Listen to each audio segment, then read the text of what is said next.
Hola a todos, qué bueno que nos volvamos a encontrar a través de este gran proyecto. Yo soy Dani Mora quien les acompaña, les envío un gran saludo y llegados hasta acá seguramente han venido escuchando mucho acerca de la carne, de la relación, acerca de algunos elementos que quizás pueden sonar muy filosóficos, que por supuesto vienen del tema que vamos a estar trabajando hoy en esta entrevista, que lleva por título La filosofía de Merleau-Ponty y su relevancia en el campo de la terapia gestáltica. ¿Cierto? Para esto nos va a estar acompañando desde México Gennady Burques Urías. Él es licenciado en Filosofía por la Universidad Autónoma de Baja California.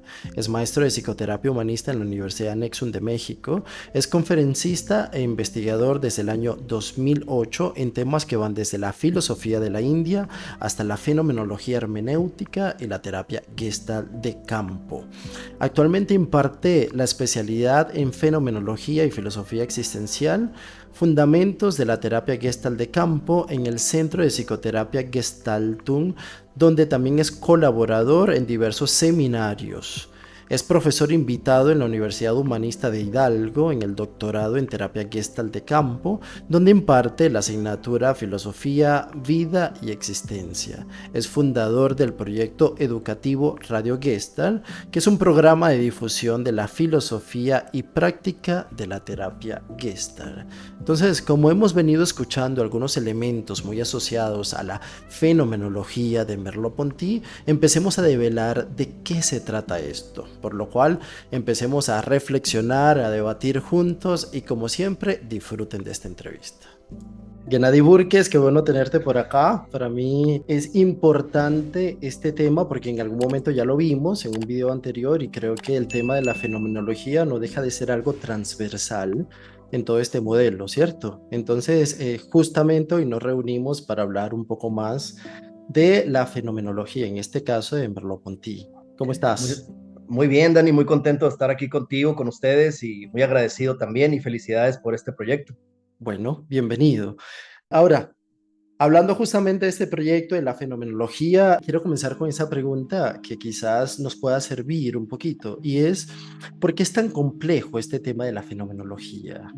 Para nosotros, los psicólogos, los gestálticos, porque todos hablan de la fenomenología como algo de lo que sucede en la sesión terapéutica, pero eso tiene una profundidad mucho más compleja, pero quiero saber un poquito por qué es tan complejo este tema. A ver. Tiene una profundidad que muchas veces no nos imaginamos. Yo daría dos razones primordiales sobre lo que estás comentando.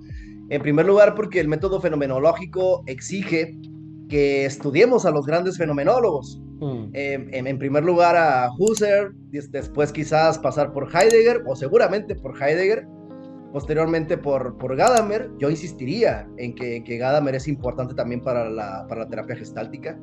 Y luego ir al filósofo que nos ocupa el día de hoy, que es Merleau-Ponty. Y entonces, desde aquí, la dificultad estriba en que no hay una sola fenomenología. Husserl, de alguna manera, sienta las bases o abre los caminos para que posteriormente Heidegger, Merleau-Ponty, Levinas, los neofenomenólogos actualmente, ¿no? Como Michel Henry, Henri Maldinay, etcétera, elaboren sus propias propuestas en torno al método fenomenológico. Ujú. Realmente yo creo que ese es un aspecto sumamente importante, un aspecto determinante del método fenomenológico, que no es una doctrina plenamente acabada.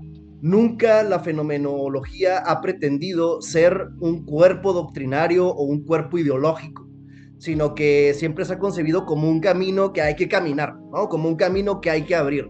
Esto es decir, la fenomenología, más que ser una doctrina o una filosofía o un sistema filosófico, es aprender a mirar el mundo de una forma diferente. Ujú. Yo creo que eso es lo determinante. Entonces también aquí hay una dificultad, digamos que hay un límite, que hay Mm. una frontera.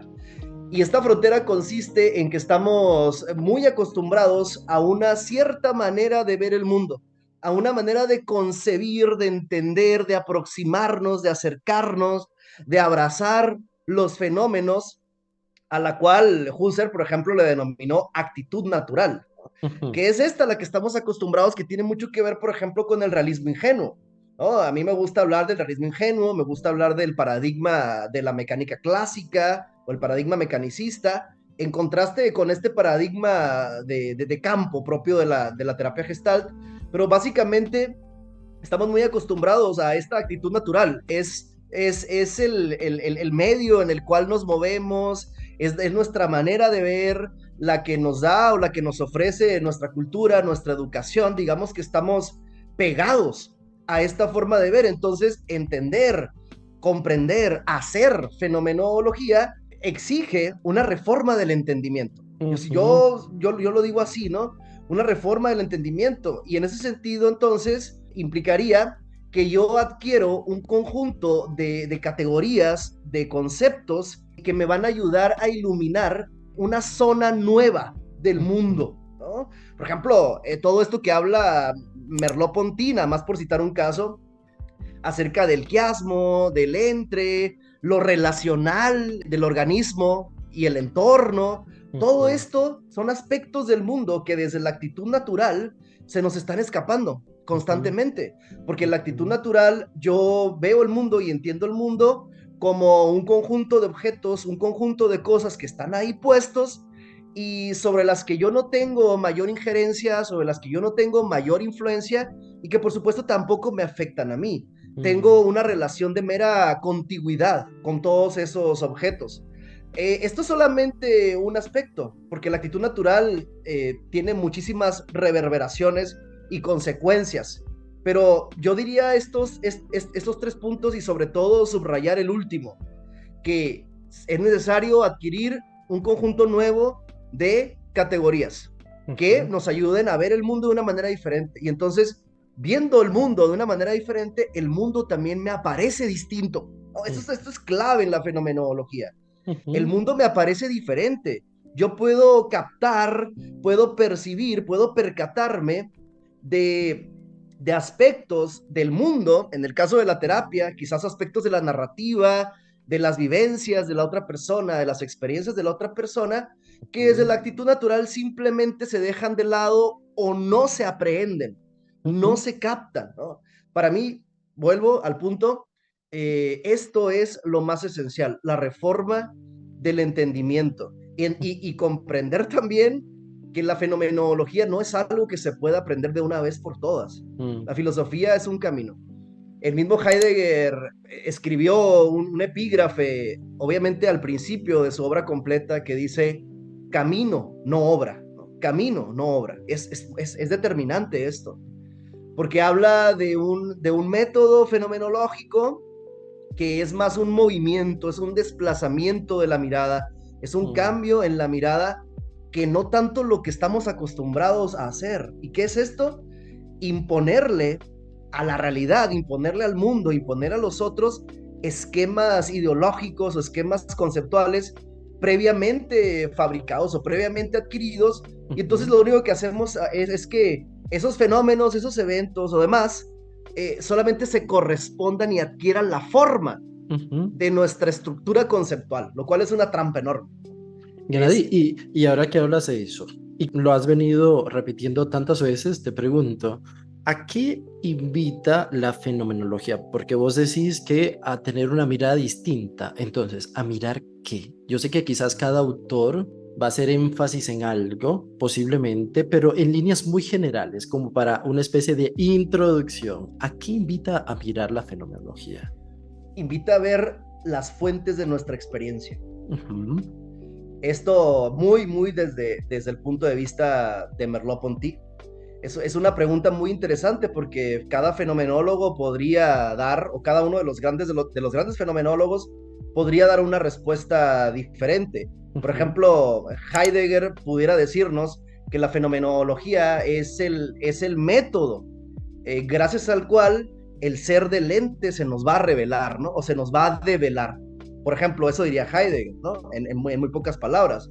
Pero Merleau-Ponty nos diría que la invitación primordial de la fenomenología es, número uno, como, repito, aprender a ver el mundo de una forma diferente. Y número Ujú. dos, ir a las fuentes de nuestra experiencia. Mm. ¿Qué significa ir a las fuentes de nuestra experiencia?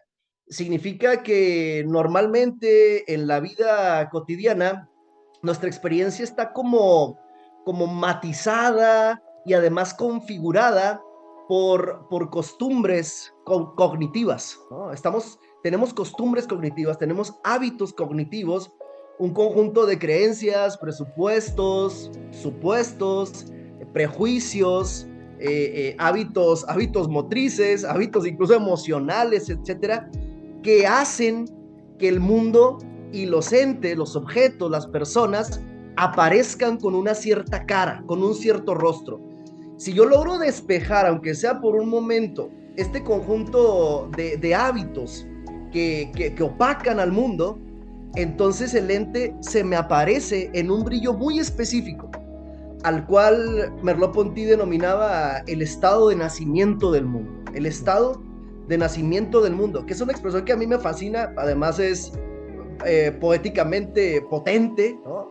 El estado de nacimiento del mundo. Por fin yo puedo escuchar la narrativa de la otra persona o puedo ver un objeto, una cosa, una luz, una obra de arte, lo que sea, como apareciendo de una forma enteramente nueva, más allá de lo que yo estaba acostumbrado o más allá de lo que yo esperaba o de lo que yo creía que pudiera ser.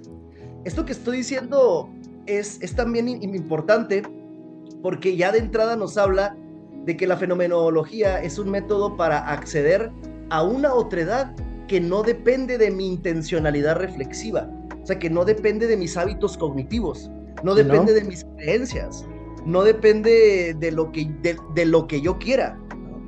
Sino que es permitir que el fenómeno hable por sí mismo, se diga por sí mismo, florezca desde sí.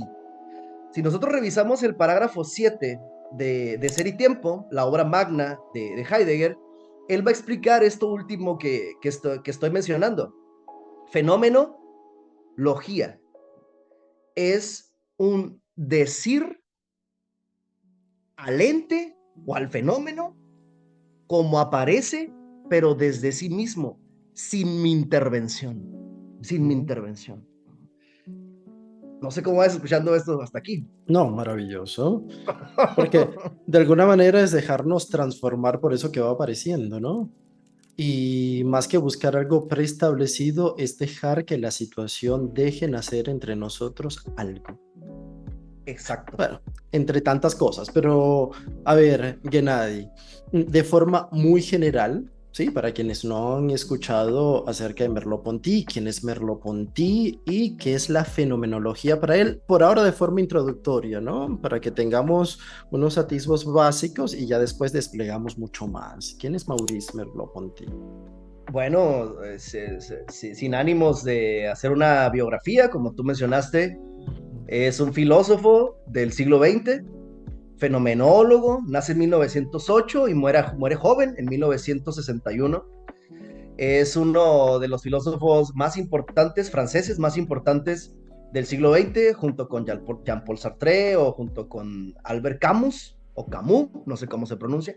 Pero bueno, está enclavado Merleau-Ponty en la mitad del siglo XX y su obra principal es esta que tengo aquí que se llama Fenomenología de la Percepción. Tiene otros, tiene uno anterior que se llama La estructura Del comportamiento. del comportamiento, sí, que es como su primer libro, y tiene posteriores, ejemplo, lo visible y lo invisible, sentido y sin sentido, etcétera. Pero básicamente es un fenomenólogo que renueva o trata de renovar el método fenomenológico propuesto por Edmund Husserl. Obviamente, Merleau-Ponty estudia profundamente a Husserl en su obra publicada y también en los archivos de Lovaina, en Bélgica. Él está 6 días estudiando sus archivos, entonces descubre un Husserl no publicado.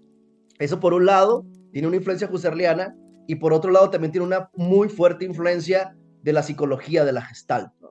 Esta influencia de la psicología de la Gestalt se da gracias a su mentor, a uno de sus profesores, que se llamaba Aaron Gurvich, ¿no? Que es un fenomenólogo pues poco conocido, poco mencionado. Por ahí Almarie Robin en su libro sí le dedica como 2 páginas a Aaron Gurvich, pero bueno, es un fenomenólogo que al mismo tiempo que desarrolla e innova en el método fenomenológico, echa mano de la psicología de la Gestalt, Ujú. discute con el psicoanálisis, discute con el conductismo, y en general discute, dice él, con todas las tendencias en filosofía y en psicología que tienden a reducir la experiencia humana.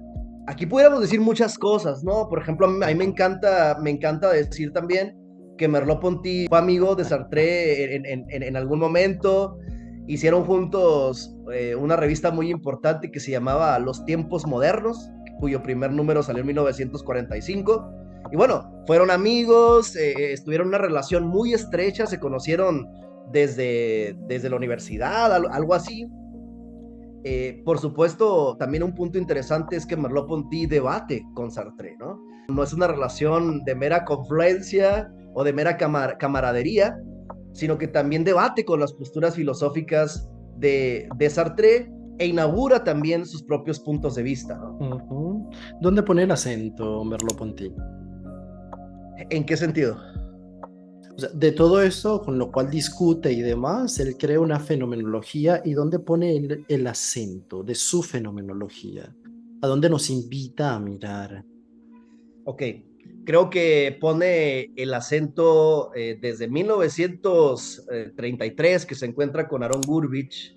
En primer lugar, subraya la importancia del concepto Gestalt. Ujú. La importancia del concepto Gestalt, y al mismo tiempo creo que es muy importante para todos los que estamos interesados en esto.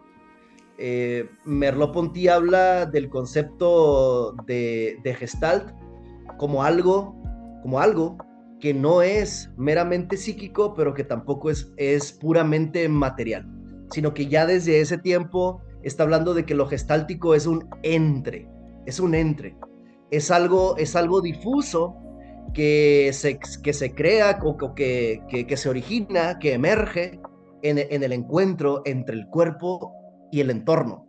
En segundo lugar, yo diría que también pone el énfasis, obviamente, en el cuerpo. En su obra tardía, por ejemplo, en lo visible y lo invisible, va a destacar la importancia de lo que él va a denominar la carne, ¿no? Ya en fenomenología de la percepción habla del cuerpo propio, por supuesto, ¿no? Del famoso cuerpo live o cuerpo L en fenomenología. En tercer lugar, pone el énfasis en el concepto percepción, ¿no? Ahí Ujú. Merleau-Ponty sí va a hablar de percepción. Heidegger casi no habla de este concepto, pero para Merleau-Ponty la percepción es lo más importante, y al mismo tiempo extiende el concepto diciendo que la percepción no es algo meramente cognitivo, como pensaba Descartes, ¿no? Sino que la percepción es todo el cuerpo percipiente, y que al mismo tiempo este cuerpo percipiente es una extensión del mundo. Yo mismo estoy encarnado, profundamente encarnado en el mundo, y de alguna manera soy un punto de encuentro del mundo, ¿no? Vivo en un mundo y a través de un mundo. El cuerpo percipiente, entonces, es el cuerpo que está en relación con el entorno y que al mismo tiempo es el portador de potencialidades, de posibilidades, de actividades, de comportamiento y demás, ¿no?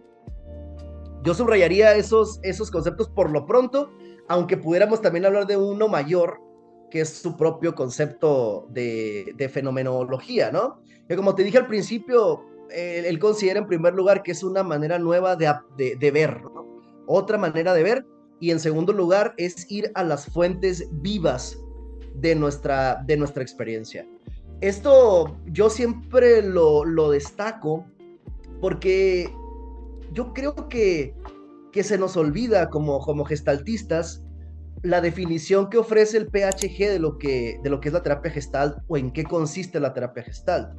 En la página 11 del PHG dicen los autores: la terapia gestalt consiste en la exploración de la experiencia, de la estructura de la experiencia actual, tal y como está sucediendo en el momento, etcétera.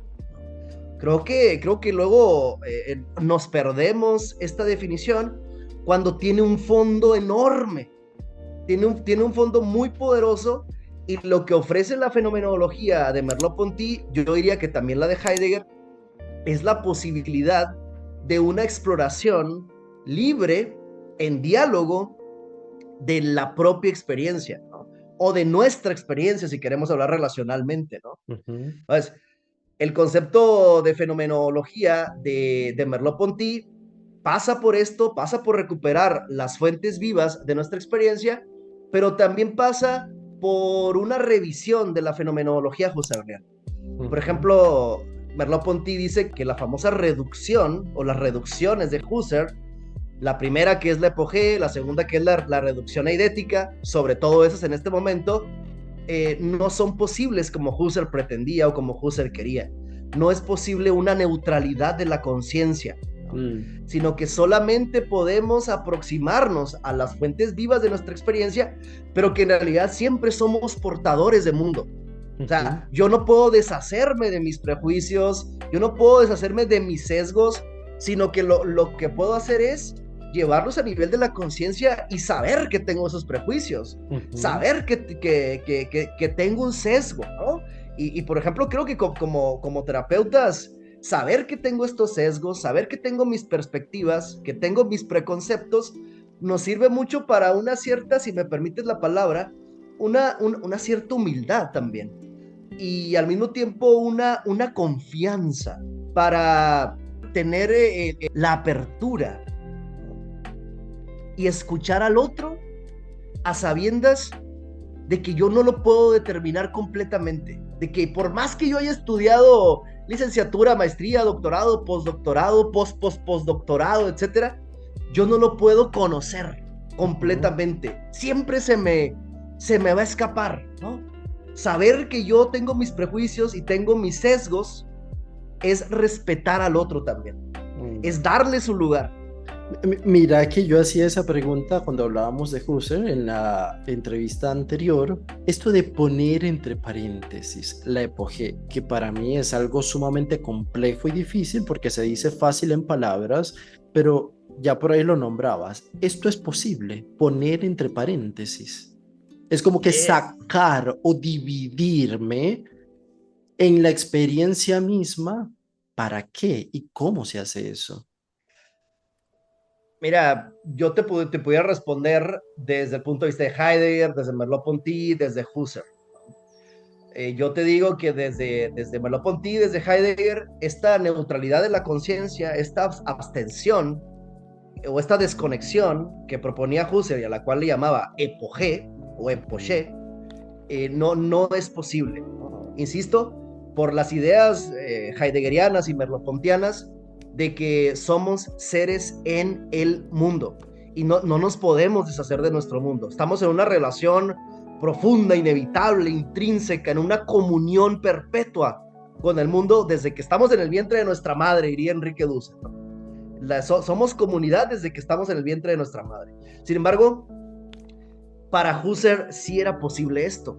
Y aquí viene un punto de debate, ¿no?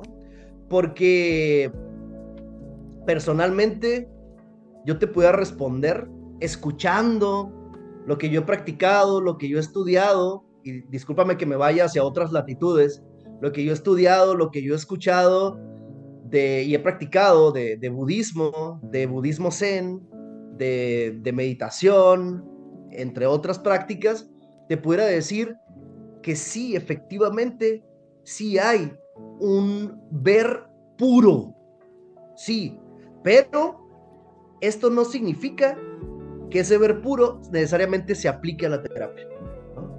Porque aquí estamos hablando de ámbitos que quizás trasciendan este diálogo existencial, esta relación paciente-terapeuta, donde si yo llego a una neutralidad de la conciencia, entonces tendría que tomar el camino de Husserl hacia la revisión o la exploración de lo que él denominaba la conciencia trascendental. Entonces corro el riesgo de caer en un solipsismo. De hecho, Heidegger, Levinas, Merleau-Ponty quieren salvar a la fenomenología de caer en un solipsismo. Es decir, yo solo existo y el mundo es básicamente una proyección de mi conciencia, pero estoy negando la otredad. Cuando Heidegger y Merleau-Ponty hablan del entre, hablan de la situación, hablan de que no hay un yo intrapsíquico encapsulado al modo de Descartes, lo que quieren zanjar es precisamente el peligro del solipsismo y del idealismo también, por otro lado, ¿no? Pero sobre todo del solipsismo. O sea, ¿cómo yo le puedo hacer para no negar tu otredad? ¿Y cuál es el peligro, Genando? Precisamente que Heidegger en los seminarios de Solicón dice que cuando objetivamos al otro, ¿no? Hablando específicamente de la práctica clínica o terapia, cuando objetivamos al otro, no logramos una mejor persona, logramos un mejor objeto. Y el peligro, siendo más preciso, es lo que ha pasado toda la historia de la filosofía occidental y que sigue pasando en lo que llamamos Occidente, que es negar al otro, invisibilizar al otro, nulificar al otro, cosificar al otro, objetivar al otro, sea el otro africano, el pobre, el homosexual, la mujer, el niño, no importa, no importa. Pero lo que hace la tradición filosófica occidental o lo que ha hecho y que ha permeado toda la cultura es tratar de imponer esquemas, normas, programas existenciales a la otredad, y en esa imposición se niega algo que está ahí por decirse o que puede decirse y que es quizás lo que buscamos en terapia, que se pueda decir aquello que nunca se ha dicho, que la persona pueda decir algo que nadie ha querido escuchar. Entonces, si yo objetivo, si yo cosifico, si yo niego la otredad, esa voz que está esperando decirse, que es la voz sensible, es la voz poética de la otra persona, la voz creativa, entonces la clausuro. ¿Y qué tengo yo? Lo que Marcos Müller llama un saber institucionalizado, que lo único que hace es reproducir esquemas. Entonces, yo aplico un modelo terapéutico a esa persona, ¿no? Desde ese saber institucionalizado, y no estoy escuchando a la persona, estoy escuchando mi modelo de terapia, que es algo muy desafortunado, porque es un engaño, es una trampa. Yo creo que porque aplico un esquema y me da resultados, ¿no? Ciertos resultados que ya están tan bien predeterminados, entonces estoy haciendo una gran terapia. Claro. Pero lo que estoy haciendo es engrandecer mi propio modelo y no a la persona misma. A ver, Gennady, se me vienen un montón de preguntas y me voy a permitir hacerlas acá. Primero, esto que estás comentando me abre al concepto del holismo, por supuesto. ¿Cómo comprender el holismo y su complejidad sin reduccionismos? Porque estamos acostumbrados a pasar al reduccionismo, al mundo objetivo, no al mundo vivido, ¿no? Entonces, ¿cómo comprender esta complejidad del holismo? También es una gran pregunta, Dani, ¿no? Es que hacerle cualquier pregunta a un filósofo es una gran pregunta. No cuidado, me engañes. Cuidado, sí, hay que tener cuidado. Si invitas a un filósofo, te arriesgas a que filosofe. Ajá. Bueno, creo que primero hay que hacer una advertencia, y es que el holismo no es lo que se ha popularizado, ¿no? Como esta unión entre cuerpo, alma y espíritu, etcétera. Primero hay que deslindar los significados populares y entonces decir ya más en serio que en la terapia Gestalt el holismo es introducido por el filósofo sudafricano Jan Smuts, ¿no? Claro. Fritz Perls lo cita en Yo, Hambre y Agresión, este libro de 1942, y de hecho la primera parte de Yo, Hambre y Agresión se titula, si no me equivoco, Holismo y Psicoanálisis, si no me equivoco, pero está la palabra holismo ahí. Entonces se introduce esta idea, y en Peirce tiene la principal intención de ver al ser humano como una totalidad, ¿no? Hay que recordar que una de las frases principales o de los eslogan del holismo es el todo es más o más significativo que la mera suma de las partes, ¿no? De entrada estamos hablando de un enfoque no reduccionista. Entonces vemos en el capítulo tercero, cuarto, quinto de Yo, Hambre y Agresión, cómo Peirce se esfuerza por superar o por trascender algunas dicotomías que están muy incrustadas en nuestra cultura y en nuestro pensamiento, como por ejemplo la dicotomía mente-cuerpo, ¿no? La dicotomía mente-cuerpo, que luego esta discusión a mí me parece muy apasionante, tiene que ver con Merleau-Ponty, porque Merleau-Ponty habla también acerca del holismo como una forma de superar el reduccionismo del conductismo, el reduccionismo del idealismo, del materialismo, del empirismo, etcétera. Hablan ellos del holismo, pero también no solo como una forma de entender la totalidad o de ir hacia la totalidad, sino como un camino para superar estos dualismos que te menciono: cuerpo-mente, sujeto-objeto, mundo interior, mundo exterior, infancia-madurez, consciente-inconsciente, naturaleza-cultura, etcétera. La intención principal entonces, y esto también me parece muy digno de subrayarse, la intención principal es apuntar al mismo núcleo del ser humano que está fragmentado, está partido, estamos como escindidos en nuestro mismo núcleo, de tal manera que nos concebimos como un cuerpo o como cuerpos separados del entorno. Es un tanto difícil comprender, por ejemplo, la idea de relacionalidad, las ideas de campo, porque nuestra manera natural de entender el mundo Claro. es como separados. Eso de coafectación, cocreación, coconstrucción y todos los demás cocos se nos Y los antojan Inter. algo, aparte los Inter, súmale eso, ¿no? Todo eso se nos antoja raro, ¿no? Una concepción así extraña, y sin embargo, es la salida o la liberación de estas fragmentaciones. Fragmentaciones que incluso muchas veces los mismos modelos terapéuticos incrementan, expanden o nutren. Otra, un ejemplo breve antes de acabar, la dicotomía perdón, o la dualidad más bien, infancia-madurez, ¿no?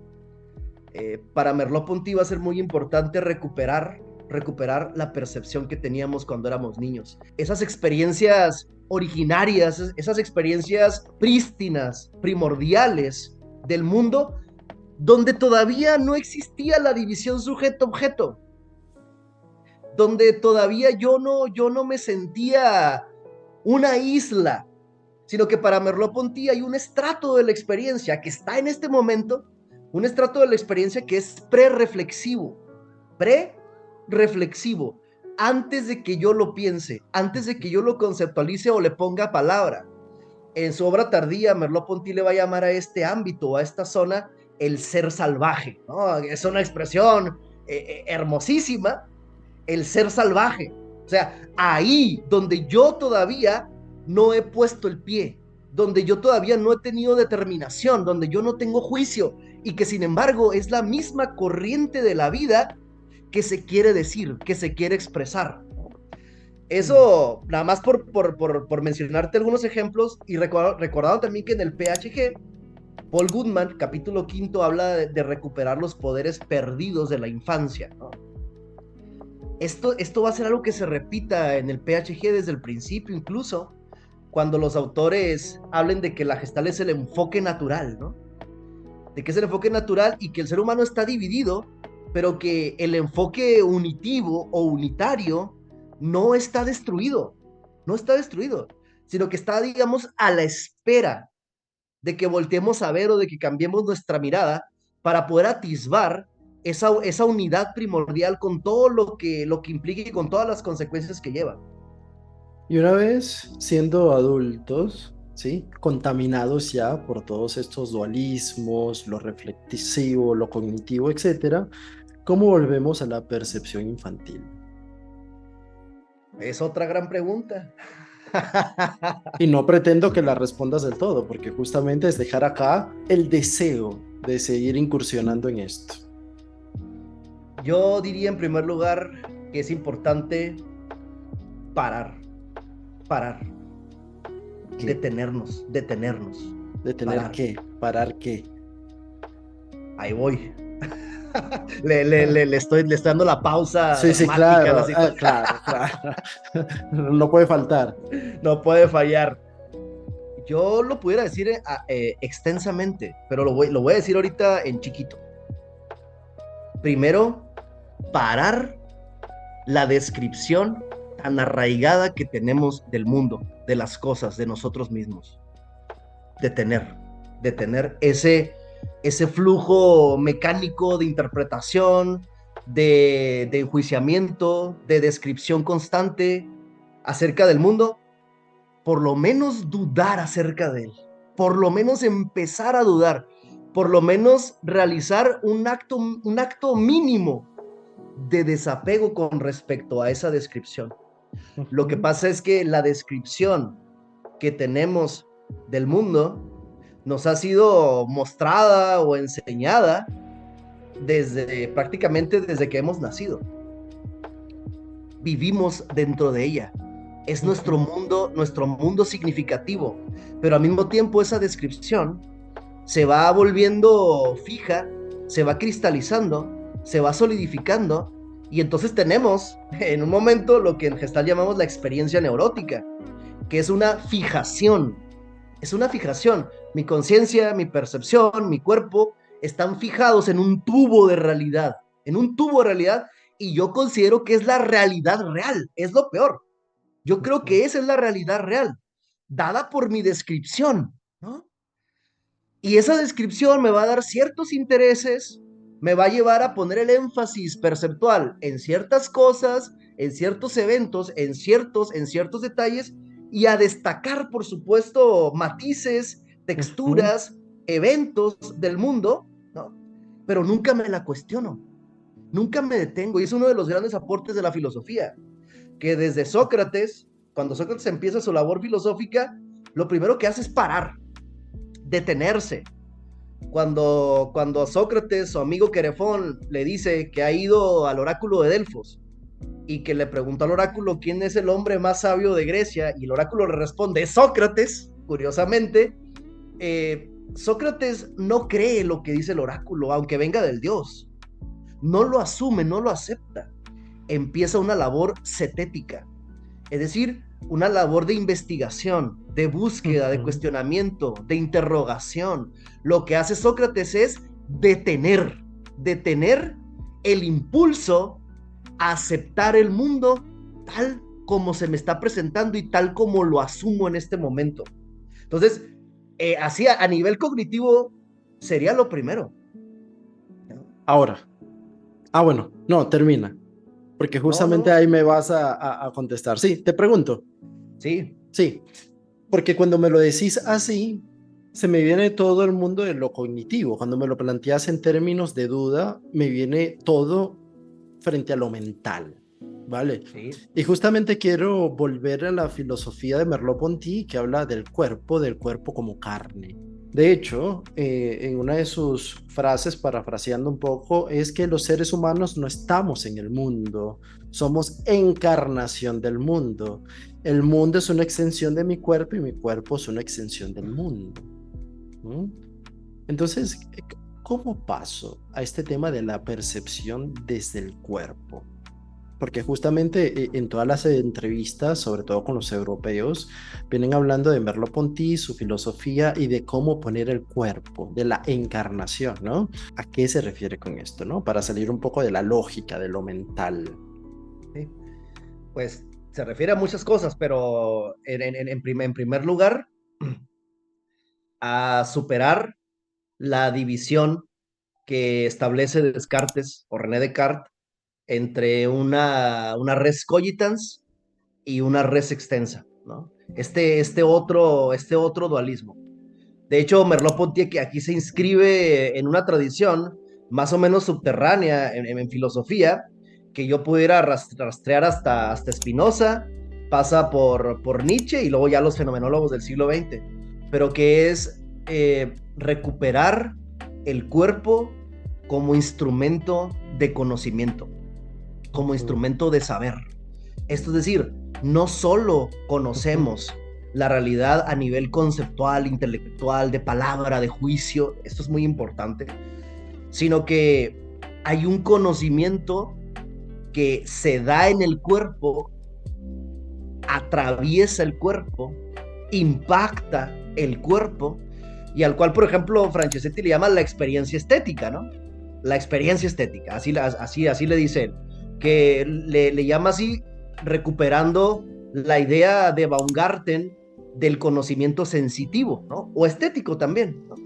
Es el cuerpo que quizás independientemente de nuestra intencionalidad reflexiva o de nuestra intencionalidad mental, digamos, tiene también su propia intencionalidad, va hacia algún lugar.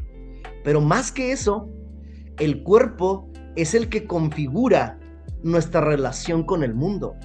Esto es decir, no es nuestra mente o nuestros conceptos los que van a configurar, a determinar cómo nos movemos en el mundo, sino que es nuestro cuerpo el que está surcando el mundo, el que atraviesa el mundo y que es el punto de encuentro, como dije al principio, es el punto de encuentro del mundo. Mi cuerpo también es mundo, ¿no? Esta carne, lo que Merleau-Ponty llama carne, es muy interesante porque aquí también hay que agregar el concepto de quiasmo, ¿no? Que también va a hablar de él en lo visible y lo invisible, el concepto de quiasmo, porque el cuerpo en Merleau-Ponty no se reduce al cuerpo anatomofisiológico, es el cuerpo K, el Körper de los alemanes, ¿no? Es el cuerpo objeto, o el cuerpo objetivo incluso, el cuerpo cosa, sino que Merleau-Ponty va a agregar el aspecto del sentir, el sentir. El cuerpo sintiente, es el cuerpo que es atravesado por la experiencia. Es el cuerpo que yo vivo fenomenológicamente todo el tiempo. Todo el tiempo está presente esa corporalidad vivida y al mismo tiempo tenemos una experiencia diferente a nivel corporal que la que creemos que tenemos a nivel mental.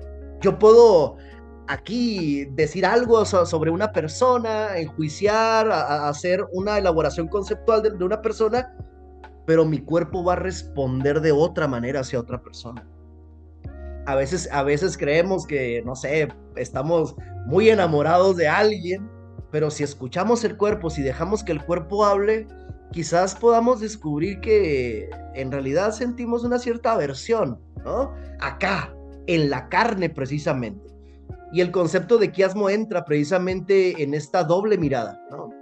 Aquí hay una palabra rara que es diploplía ontológica le llaman, ya ves que los filósofos puras de esas se gastan, diploplía ontológica, que al mismo tiempo que somos este cuerpo K, este cuerpo anatomofisiológico y demás, está en nosotros el cuerpo que siente el mundo y que además es sentido por el mundo. El cuerpo que ve el mundo y que al mismo tiempo es mirado por el mundo. El cuerpo que es actividad y pasividad simultáneamente.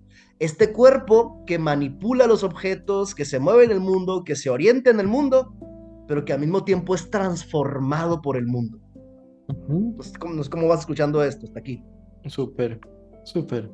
Ahora, ¿es posible dar un ejemplo de cómo con mi carne, sí, yo puedo saborear el mundo, conocer el mundo, tener un saber acerca del mundo y el mundo cómo me puede saborear a mí a través de mi cuerpo? ¿Cómo bajamos esto? Creo que el mejor ejemplo que me viene ahorita, y hace rato también reflexionando sobre estos temas, se me vino la frase del PHG donde Paul Goodman dice, la hermosa absorción estético-erótica.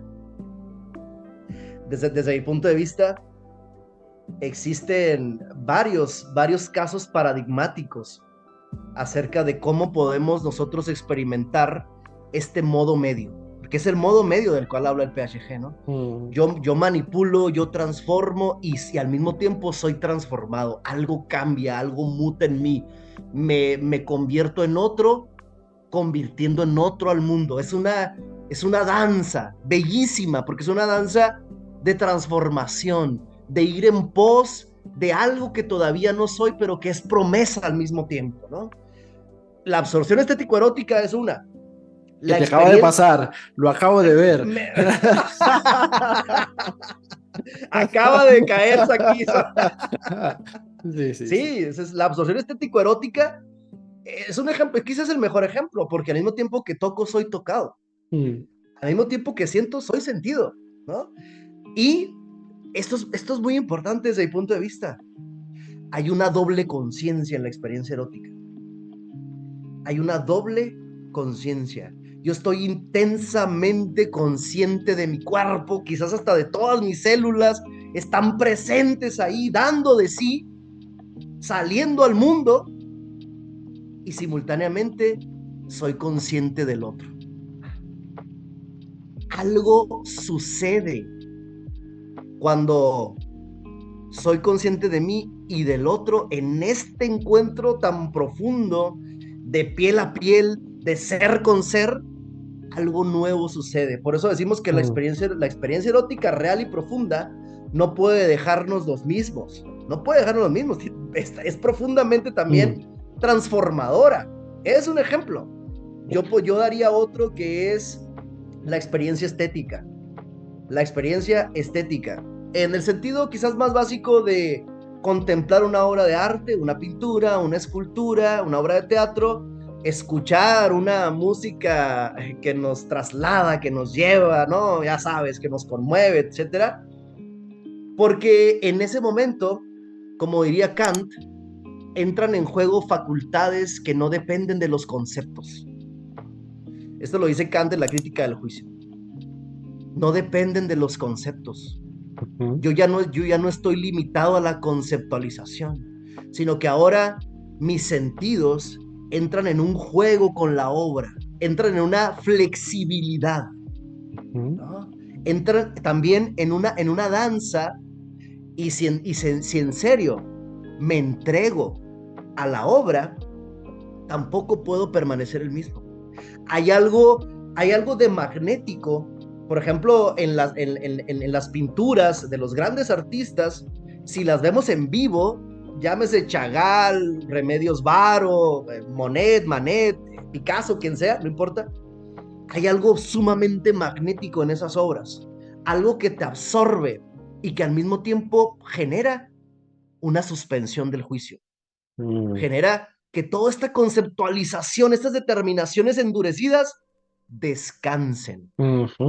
Y entonces emerge el otro que también soy yo, y que puede jugar una danza con esa realidad, ¿no? Dicho en pocas palabras, serían 2 ejemplos. Yo tengo 6 ejemplos paradigmáticos y si quieres te los digo, ¿eh?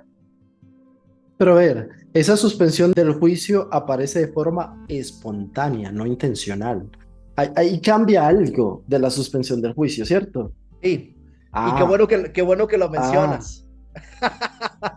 Qué Porque bueno que lo mencionas. cuando lo dices así es otra cosa. Cuando estoy en el modo medio, ahí es distinto. Tu observación es muy sutil, porque cala en un asunto que también va a comentar Heidegger. Heidegger va a sustituir el concepto de epogé, que es un concepto husserliano, por el concepto de angustia. Si vemos las diferencias entre la fenomenología trascendental de Husserl y la fenomenología hermenéutica de Heidegger, esta va a ser una de las distinciones. ¿Por qué? ¿Por qué la angustia? Porque la angustia me sobreviene, yo no la provoco, yo no la puedo provocar, es algo que pasa en la vida, pase la vida por la incertidumbre, la muerte de un ser querido, enfermedades, crisis económicas, crisis en general, problemas, etcétera, hay algo que me lleva a cortar los lazos normales, conocidos con el mundo, como sucedió en la pandemia, cuando todo el mundo estábamos encerrados. Entonces, ahí se suspenden, se cortan los lazos normales con el mundo, se suspende la rutina, se suspende ese flujo de actividades y entonces me veo reducido. Dice Heidegger, puedo tener un contacto con la nada, que es el ser también. No vamos a meter aquí a lo mejor porque ya implicaría otras cosas, pero lo que quiero decir es que lo que tú señalas es de una importancia descomunal. En la experiencia erótica, en la experiencia estética y en los otros ejemplos que yo propongo, no es algo que sea provocado por mí. Yo con mi voluntad no lo genero, no lo produzco intencionalmente, aquello viene a mí.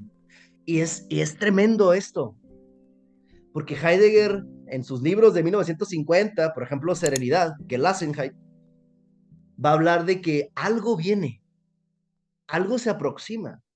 Y yo pienso que en terapia también es así. Yo pienso que en terapia no tenemos que ir voluntariamente hacia una figura. Hoy vamos a trabajar tu niño interior. No, ¿por qué? Pues porque así está mi esquema de terapeuta. Sino que tenemos que permitir que algo venga, que algo se aproxime, que algo nos hable. El misterio. Abrir el misterio, diría Gabriel Marcel. Sí. Algo misterioso que a mí mismo como terapeuta también me pueda sorprender. Entonces, cuando tú lo planteas así, de que la suspensión del juicio no es intencional, tienes razón, cambia radicalmente, porque no es algo, insisto, que yo por mi ego, por mis ganas, por mi narcisismo, yo voy a eso y obligo al ente a que me muestre esa suspensión. No, tiene que haber primero una entrega al ente, tiene que haber primero una entrega al fenómeno, y al mismo tiempo es una entrega amorosa, porque en esa entrega yo no estoy tratando de dominar al ente, yo no estoy tratando o intentando apresarlo, que adquiera la forma que yo deseo, sino que un aspecto fundamental del amor es que yo permito que esa otredad florezca ante mis ojos, se dé, hable por sí misma, y hablando por sí misma, entonces yo entro en una relación participativa con ese fenómeno que no es ya de dominación, ni de esclavitud, ni autoritaria, ni fascista, ni totalitaria, etc. Vale. Ahora, estaban pendientes de los ejemplos, o por lo menos, si pudieras dar algún ejemplo, si está dentro de esos, más en la práctica clínica. Porque claro, cuando lo ponemos así en términos de mundo, me queda algo claro desde la filosofía. Ahora sí, lo centramos eso en la coparticipación, co-creación o el coemerger del self, allí en la situación terapéutica, ¿cómo? Los mejores ejemplos que yo he visto son los que aporta Jean-Marie Lacroix. Ya lo entrevistaste. Jean-Marie Lacroix, en este libro que se titula Conciencia plena en psicoterapia, él habla de ciertas condiciones para que se den estos fenómenos, o para que se dé, por ejemplo, el momento sensible, ¿no? Receptividad, no hacer, silencio. Yo agregaría también dejar ser. Jean-Marie habla de otras tantas, pero si te parece, nos centramos en estas.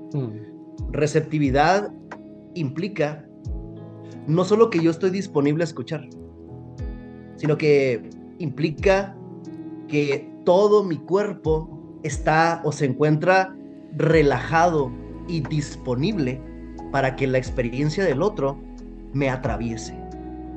Yo me convierto en una especie de, no sé si la palabra sea correcta, medium, una especie de medium de la experiencia. Franceschetti le llama prestar el cuerpo, ¿no? Se presta el cuerpo. Pero ¿cómo se presta el cuerpo? Siendo un cuerpo que recibe, que acepta. De hecho, él mismo habla del ejemplo de cómo nos estamos deprimiendo juntos, ¿no? Ujú. Ante un paciente con experiencia depresiva, cómo nos estamos deprimiendo juntos en este momento. ¿Por qué? Porque yo como terapeuta intento que mi cuerpo entre en esa respiración, en ese ritmo, en ese latir tan característico, tan propio de la depresión, de la experiencia depresiva. Y en ese entrar empiezo a comprender el espacio-tiempo de la experiencia depresiva. Empiezo a entender el ritmo, el tiempo. Y entonces, entendiendo el tiempo, entiendo el ser. Y desde ahí, desde esa sensitividad, de esa receptividad, yo también puedo compartir. ¿Por qué? Porque he tenido una relación de simpatía con la otredad. Desde mi punto de vista, y en pocas palabras, sería esto, el tema de la receptividad. Es un cuerpo que abandona Es su, pasivo. su funcionalidad ordinaria, un cuerpo Mm, pasivo, su funcionalidad ordinaria. O sea, ya no lo utilizo para manipular el mundo, para hacer, para moverme, para resolver, ¿no? Sino que ahora también hago una especie de epogé, pero a nivel corporal. mm. Suspendo todas esas tendencias de mi cuerpo, esos hábitos, los suspendo y curiosamente cuando me quedo quieto, me quedo pasivo, algo empieza a emerger también de mí. Ujú. El momento sensible, la función ello se vuelve más evidente, se vuelve más patente, ¿no? Con esto, el silencio. Esto a mí siempre se me antoja muy taoísta de nuestro querido Jean-Marie, ¿no? Muy taoísta porque tiene que ver con el concepto Wu Wei, no interferir, dejar que algo suceda, que algo pase. Pero yo creo que Jean-Marie apunta hacia algo más profundo. Silencio no solamente quedarme callado, también significa que por dentro estoy quieto. Por dentro también permito que la narrativa me impregne. De alguna manera me convierto en la narrativa, ¿sí? En la medida de lo Mm. posible, ¿no? Déjame te hago una pregunta pequeña allí. La narrativa desde su contenido o desde otro lugar. A ver, No tanto desde el contenido, que yo creo que sí es importante el contenido, ¿eh? Porque es parte como de la contexto. experiencia de una persona, sí, es importante, sino el cómo de la narrativa. Exactamente. No es lo mismo que yo te diga, Dani, me caes muy bien, a que yo te diga, Dani, me caes muy bien, o que llorando te diga, Dani, Mm, me caes muy bien. Son tres modos en que mm, aparece la experiencia de agrado, ¿no? Son tres modos diferentes. eso. Entonces, Paul Goodman y Fritz Perls en el PHG insisten en el cómo de la experiencia, pero también Heidegger y también Merleau-Ponty van a decir, es que el ente siempre se nos aparece de una forma, se nos aparece de una manera, se nos aparece en primera persona con una cierta cara. Lo que escucho es el cómo de la experiencia y realmente lo que me atraviesa, lo que me va a producir ciertas sensaciones, ¿no? Lo que me va a producir también imágenes, lo que me va a conectar con el mundo imaginal, tan importante también, no es el contenido, sino el cómo. Eso. Lo que está por debajo del contenido, a lo cual yo le llamo la conciencia pictórica. Es decir, hay imágenes, fantasías, colores que están nutriendo la experiencia de la persona y que si yo me enfoco en los términos, en las palabras, en los significados, me pierdo eso que está como diluido, ¿no? Eso que es algo difuso y que sin embargo es lo que me va a impactar, Mm, me va a afectar en el cuerpo. Una persona puede estarme hablando acerca de algo muy hermoso, muy bonito, pero yo puedo sentirme ansioso con ella. mm. Yo puedo sentir que mi pecho se está comprimido, puedo sentirme congelado de mi pecho, puedo sentir que necesito respirar o que necesito salir corriendo. Eso me está hablando del cómo. Me está hablando de lo que está a nivel pre-reflexivo. Y Ujú. desde mi punto de vista, eso pre-reflexivo es lo fundamental porque es lo gestáltico. Y lo gestáltico entonces sería lo ambiguo, lo ambivalente, lo que no tiene una definición en términos de juicio conceptuales, sino que está ahí como algo que configura mi experiencia y que al mismo tiempo no alcanzo a capturarlo, pero que quizás impregna todas mis relaciones o muchas de mis relaciones, pero sobre todo mi relación actual en terapia. Mm, interesante. Ay, Gennady, me haces preguntarme tantas cosas Qué bueno. que no sé por dónde seguir. Porque has hablado, a ver, listo, voy a seguir por acá. Venías hablando de la carne, de la corporalidad, y se me viene esta pregunta, y está relacionado, ¿por qué en la terapia Gestalt se llama organismo? No se le llama paciente, no se le llama persona, no se le llama consulta, etcétera. Y siempre está esa dualidad organismo-entorno, ¿no? Sí. Organismo, ¿por qué? Porque Paul Goodman y Fritz Perls querían apuntar o quieren apuntar al aspecto biológico, animal del ser humano. Ujú. Es decir, yo he escuchado gestaltistas que quieren sustituir el concepto de organismo por el concepto persona, por ejemplo, ¿no? Y bueno, quizás tenga su validez en algún momento, pero cuando se habla de organismo, nos están señalando un nivel de la experiencia Ujú, que todavía no soy persona, ujú, todavía no soy individuo, no me he constituido como sujeto, ujú, no me he hecho, no me he construido todavía como sujeto cognoscente, por ejemplo, ujú, ¿no? Están señalando ese nivel. De hecho, Paul Goodman, en sus escritos psicológicos, va a decir que esta dicotomía organismo-entorno es ya en sí misma una elaboración posterior a algo que es previo. ¿Qué es eso previo? La experiencia. La ujú, experiencia. Somos experiencia. No somos organismo-entorno. No somos sujetos, no somos personas, no somos individuos. En un nivel más prereflexivo, somos experiencia. Y en ese nivel de la experiencia no hay división, sujeto, objeto y organismo, entorno. Pero mi respuesta corta sería esa. Quieren apuntar a un nivel biológico, animal, donde todavía no existe la separación mente-cuerpo, por ejemplo. Ahora, por ahí hablabas también del develamiento de la estructura de la experiencia, ¿cierto? Y como tú dices, esto tiene un fondo muy grande. Ve, ya estoy con terapia Gestalt en general, ya estábamos con Merleau-Ponty. Pero bueno, hablando del develamiento de la estructura de esa experiencia o del trabajo con la experiencia directamente, ¿qué es la forma? ¿Qué es la Gestalt? Por ahí hablabas del concepto de Gestalt desde Merleau-Ponty, ¿no? ¿Qué es la Gestalt? Hablando de la estructura, hablando de la experiencia, hablando de la forma, que todas estas como que de alguna manera se juntan. ¿Sí? ¿Soy claro con mi pregunta? Creo que sí, tú me Es dices. porque voy divagando, pero vos me dijiste, vamos a Sí. jugar en la entrevista. Estoy jugando con vos. Y qué bueno, está bien así, está muy bien. Yo creo que sí te entendí, Dani.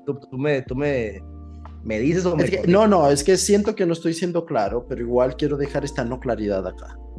Claro, sí, definitivamente, y que también tiene que ver con lo gestáltico, ¿no? Mm, Porque de entrada, escuchando tu pregunta, yo te pudiera decir que para Merleau-Ponty, una gestalt es la estructura que espontáneamente adopta la situación en el encuentro organismo-entorno. Una gestalt es una organización, primero, ujú, ¿no? Por eso le llamamos forma, etcétera, ¿no? Figura y demás. Sin embargo, Merleau-Ponty también va a decir, contrario a lo que generalmente entendemos, que una gestalt no es la figura, no es la figura del momento. Yo puedo estar con una persona o con un paciente platicando y me habla de cuando tenía 5 años y que se cayó y que su padre no lo atendió. Yo puedo decir, la figura es el padre, la figura es la infancia, la figura es el descuido, la ausencia, lo que quieras. Pero entendido bien, La Gestalt es la relación figura-fondo. Ujú. La relación figura-fondo. ¿Por qué? Lo que llamamos de ordinario Gestalt, que sería la figura, lo que nos hace figura, dicen los gestaltistas, ¿no? Lo que me hace figura es solamente un punto que se destaca de mi experiencia y se destaca debido a mi interés del momento. Sin embargo, hay que imaginarnos, según yo, hay que imaginarnos una gestalt más cercana a una estructura de tensegridad. Es decir, a una estructura compuesta de muchos puntos, de muchas articulaciones, pero que están en una interdependencia constante, ¿no? Donde cualquier punto que se vea afectado de esa estructura va a afectar también a los otros puntos. Es Eso. decir, cuando escuchamos un punto de interés al que llamamos figura, en realidad esa figura siempre está nutrida por un fondo significativo todavía no consciente. Pero lo gestáltico no es la figura, insisto, lo gestáltico es la relación figura-fondo. Por eso el concepto de gestalt es tan importante, porque habla de esto que te menciono, pero también habla de un movimiento. Una gestalt siempre está en movimiento. Muestra un punto y después otro, y sus relaciones son interminables, son infinitas. Okay.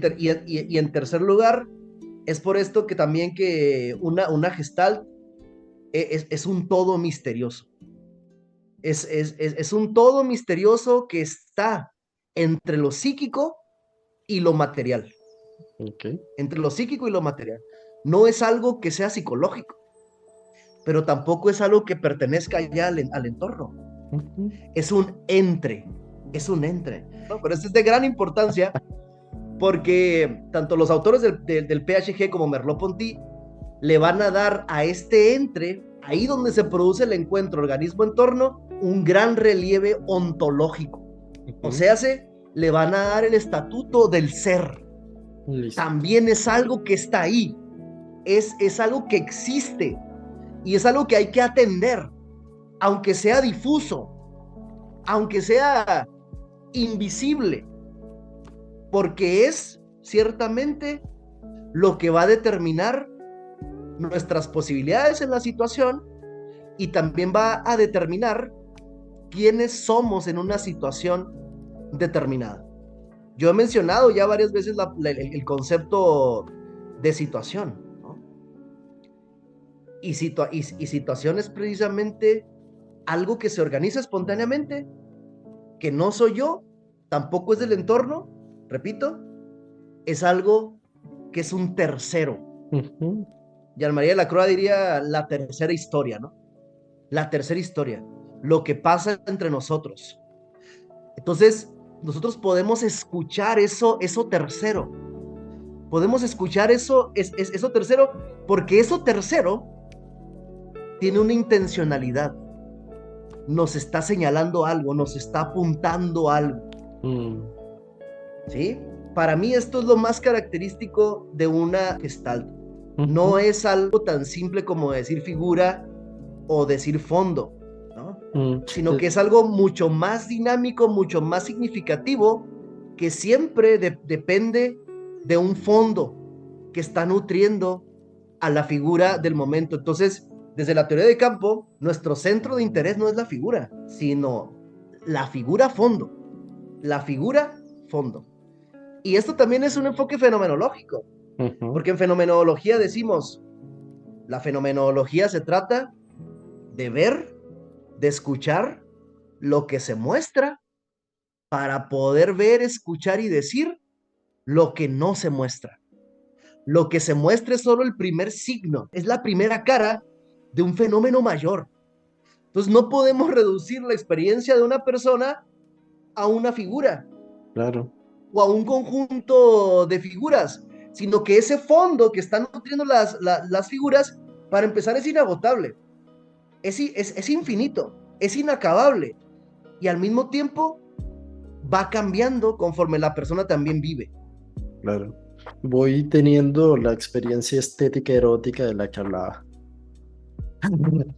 Gennady, Eso. eh, hablas de esto y me entra una gran preocupación que surge en los procesos formativos, sobre todo cuando se dice que la terapia Gestalt es una terapia de formación de figuras, ¿cierto? Entonces, el que se está formando como terapeuta siempre está buscando que aparezca la figura y se convierte en algo muy intencional, ¿no? Se convierte en algo muy del desespero de tener algo, porque cuando tengo algo ya sé con qué trabajar, porque tengo la figura. ¿Sí? Como algo allí que está Sí. entre los dos y podemos trabajar algo. Y cuando hablas de todo esto, obviamente me hace entrar en otras lógicas que intento siempre mostrar a mis estudiantes, ¿no? Sí, efectivamente, y entonces el terapeuta se convierte en un cazador de figuras, Exactamente. ¿no? Como dice, creo que es Gary John Teff el que menciona esto, ¿no? Un cazador de figuras. Y tú usas el término que, bueno, que se hace de una forma muy intencional, ¿no? Casi como si fuera un aferre, ¿no? Una necesidad Mm, del terapeuta, aparte, mm, ¿no? Una mm, necesidad del terapeuta. Sin embargo, desde la teoría de campo, hay un concepto fenomenológico que es horizontalidad. Y esto es que toda figura es relevante. Toda figura es relevante. No hay una figura de la experiencia, ¿no? Que yo pueda decir, esta es. Por más que nos guste, por más que como terapeutas mm. sepamos trabajar el niño interior o el trauma o lo que sea, ¿no? Todas las figuras tienen la misma relevancia de entrada. Principio. Principio de relevancia posible. Tienen la misma relevancia. No se trata de cazar figuras, se trata de permitir que el fondo significativo, ese fondo excitativo que va a colorear la figura, venga. Entonces tú mencionas que es una terapia de formación de figuras. Sí, sí, pero el PHG dice una figura grácil, potente, bella, coherente, etcétera. ¿Y qué implican todas estas palabras? Que una figura está nutrida de un fondo, como digo, significativo, de un fondo de sentido. No es solo la figura, sino que sabemos ya desde Nietzsche que lo que llamamos figura, lo que es claro para nosotros, lo que es coherente para nosotros, lo que tiene sentido para nosotros, que sería para él lo apolíneo, cuando verdaderamente tiene potencia y tiene fuerza, está imbuida también de lo dionisiaco, Mm, de ese fondo excitativo de la función ello, de la pasión, del afecto, de lo que me moviliza. mm. Entonces, yo no lo dejaría así como que es una terapia de formación de figuras, sino una terapia de formación de figuras gráciles, potentes, dinámicas, bellas, etcétera, que tiene estas implicaciones desde mi punto de vista que te estoy comentando, Ujú. como una buena obra de arte. Claro. No es solamente una figura bella, tiene algo que no es figura, pero que es sumamente potente y que afecta al cuerpo, que golpea al cuerpo, que hace entrar en acción a mi cuerpo, a mi sensibilidad.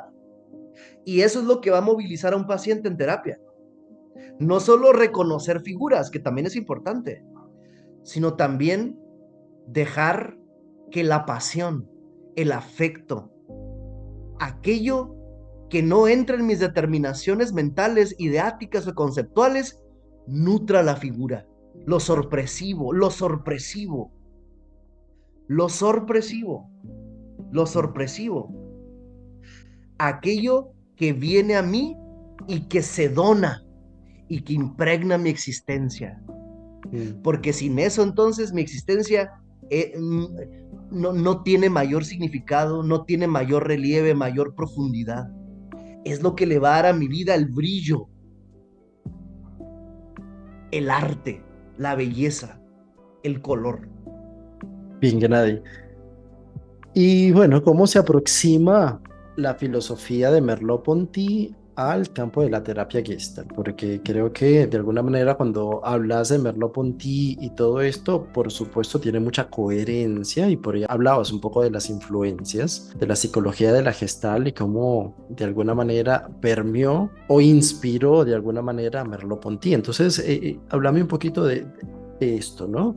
Merleau-Ponty en contraste con la terapia Gestalt. Sí, creo, aparte de lo que hemos mencionado, hay que entender que la filosofía de Merleau-Ponty no pretende ser una terapia, no Claro. pretende ser una práctica clínica, no da recetas, no es una farmacopea, ¿no? Ni nada por el estilo, pero podemos encontrar algunas relaciones, como tú mencionas, algunas analogías, y yo mencioné varias importantes, ¿no? La superación del dualismo, el cuerpo L, recuperar las fuentes vivas de la experiencia, y esta última que mencionamos también, de renovar, de alguna manera revisitar el concepto de Gestalt, entendiéndolo de una manera más amplia, ¿no? Y quizás yo agregaría, ya así, ¿no? Con ánimos de que se ponga sabrosa la plática, yo agregaría el aspecto poético. El capítulo séptimo del PHG se titula Poesía y verbalización. Merleau-Ponty habla de una palabra cuerpo, de una palabra hablante, en contraste con una palabra hablada. ¿Qué es esto? La manera ordinaria en que hablamos es una palabra hablada. Repite lo que ya hay, repite lo instituido, repite saberes ya sabidos, valga la redundancia, ¿no? Se maneja con clichés, tópicos, lugares comunes, etiquetas, frases, etcétera. La palabra hablante, en contraste, como digo, es una palabra instituyente. Es el momento privilegiado en el que quizás por primera vez yo como paciente puedo decir el ser, puedo decirme en lo que soy en este momento. ¿Qué implica esto? Que en ese momento privilegiado, aristocrático, por fin estoy habitado. Por fin estoy habitado. Hay algo que me habito, me siento con energía, me siento lleno, y entonces esta experiencia ya no puede ser dicha como le hablo a mis amigos o como hablo en el WhatsApp. Tengo que destruir la palabra normal, naturalizada, para poder decirme de otras maneras, con otra sintaxis. Es cuando también me doy cuenta de que todo el tiempo estoy hablando poesía. Y todo el tiempo también hay un impulso, un ímpetu creativo en mí. De tal manera que se empiezan a establecer conexiones o relaciones entre la función ello, la pasión, el afecto, etcétera, y al mismo tiempo yo estoy diciéndome en todo ese afecto, en toda mi angustia, mi tristeza, mi amor, mi desamor, mi odio, mi ira, lo que sea, y mi cuerpo interviene en este decir. Es muy importante porque es un decir, es una palabra en la cual mi cuerpo está involucrado. No es una palabra mecánica, va a decir el PHG, ¿no? No es una palabra motorizada, de máquina. Mi respiración, mi cuerpo, mis gestos, todo eso impregna la palabra. El poeta Charles Olson dirá que los poetas aprendieron a hacer poesía cuando aprendieron a respirar. Y entonces para hacer poesía o para generar palabra hablante, yo necesito entregarme a mi experiencia y al mismo tiempo sostenerme en mi experiencia, pase lo que pase. Decirle sí, amor fati, amor al destino. Como venga mi experiencia, poderme sostener en ella y decirla. Y utilizar palabras que a lo mejor nunca había utilizado para decir lo sensible que hay en mí. Entonces, el tema de la poesía es bien importante. Hay terapeutas que dicen que la única técnica en Gestalt es la poesía, ¿no? Así, un tanto radical. Porque es una nueva manera de decir el mundo, de decirme a mí. Y en esta nueva forma, yo también me reconfiguro y me transformo. No estoy ya en el nivel de las explicaciones, de las justificaciones, de las sutilezas, el discurso político que siempre me va a llevar hacia lugares cómodos. No es la mente que se está dando a tole con el dedo, que se dice algo y entonces está de acuerdo consigo misma, ¿no? Ya no es ya la sola función personalidad la que está Mm, hablándose a sí misma en discurso repetitivo, sino que ahora hay algo que descentra la función personalidad, ¿no? ujú, Que la descentra y que entonces abre nuevas posibilidades, porque en la medida en que podamos nombrar el mundo de una forma diferente, posibilidades distintas también se van a abrir. mm. A ver, Gennady, no puedo irme sin antes preguntarte algo que aparece mucho en la filosofía merleau-pontiana, que es la intercorporalidad. Bueno, de entrada es un tema muy complejo, ¿no? Pero yo decía hace un momento que el concepto de Merleau-Ponty tiene que ver, el concepto de cuerpo en Merleau-Ponty o de carne en Merleau-Ponty tiene que ver con que estamos en una relación íntima con el mundo, ¿no? Estamos en una relación íntima. Estamos en una relación tan íntima con el mundo que a veces ni siquiera la podemos formular en palabras. Intercorporalidad entonces significa, así, dicho grosso modo, que hay una coafectación entre los cuerpos, ¿no? Hay una información que circula entre los cuerpos, ¿no? Y que si estamos suficientemente receptivos, podemos captar esa información, ¿no? Jean-Marie Lacroix tiene lo que él llama meditación intersubjetiva. La Mm, meditación intersubjetiva, que es precisamente un quedarse quieto frente al otro y permitir que lo que el cuerpo del otro está dando, está ofreciendo, también me toque a mí. Entonces, estamos hablando de un nivel de la experiencia que, como he dicho varias veces, es un nivel difuso, es un nivel anterior a los conceptos, pero también es un nivel anterior a la definición normal que tengo de mi cuerpo, como un cuerpo cosa, como un cuerpo separado de los otros cuerpos. Aquí ujú, se trata de pensar ese nivel al que Franceschetti denomina el de las casi cosas, ¿no? Las casi cosas. Es una información muy sutil que está pasando entre los cuerpos y que nos puede servir también, número uno, para tener lo que el PHQ se llama un diagnóstico intrínseco o para poder saber qué está pasando en la situación, ujú.